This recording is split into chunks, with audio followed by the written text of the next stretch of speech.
the concept of God in Islam to any Muslim, the best reply he can give you is to quote you Surah Ikhlas, chapter number 112, verse 1 to 4, it says, Qul huwallahu ahad. Say it Allah one and only. Allahu samad. Allah, the absolute eternal. Lam yalid, walam yulad. If he gets not, no he is begotten. Walam yakul lahu kufuwan ahad. There is nothing like him. This is a four-line definition of Allah subhanahu wa ta'ala, of Almighty God, given in the glorious Quran.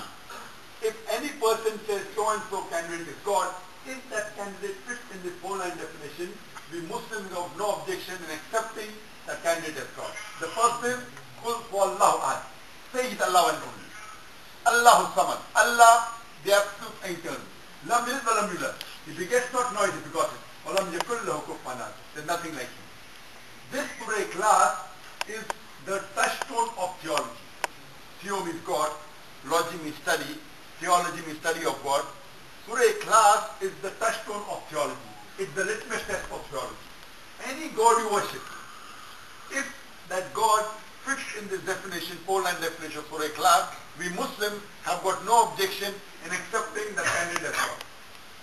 You know, there are many human beings who consider Bhagwan Rajneesh to be God. You know Bhagwan Rajneesh? You know, many people consider him to be God.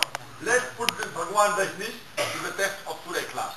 The first is, Qul huwallahu ahad. Say it Allah one and only. Was Bhagwan Rajneesh one and only? Was he the only man who claimed divinity? There are hundreds and thousands of them, especially the country where I come from, India. There are thousands of men who have claimed divinity. He's not the only one. But a Rajneesh Bhakt will say, no, he's unique. Okay, let's go to the second test. Allahu samad. Allah, the absolute eternal.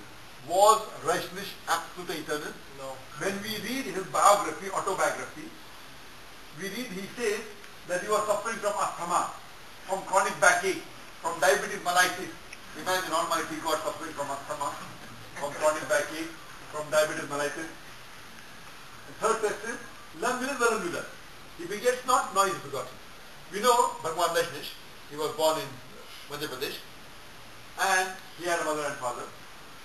In 1981, he goes to America, to USA, and in the state of Oregon, he starts his village known as Rajneeshpuram, and he takes thousands of Americans for a ride. Later on, the American government arrests him and puts him behind bars. And Rajneesh says that the American government gave me slow poison. Imagine Almighty God being slow poison. And 1985, they arrest Rajneesh and they kick him out of the country. He comes back to India, and in the state of Maharashtra, he goes back to the city of Pune, and there he has his own organization known as Osho Commune. And if you go to Osho Commune today, you will find in a samadhi, there is a stone mentioned. Bhagwan Rajneesh, Osho, never born, never died, but visited the earth from the 11th of December 1931 to the 19th of January 1990. Never born, never died, but visited the earth from the 11th of December 1931 to the 19th of January 1990. They forgot to mention on his samadhi that he was not given visas to 21 different countries of the world. Imagine Almighty God wants to visit the world and he requires visa. And the Archbishop of Greece said, if you don't remove Rajneesh out of this country, we'll burn his house and the house of his disciples.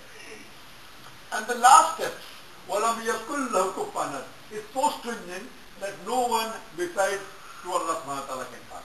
The moment you can compare Allah to anyone in this world, the moment you can compare God to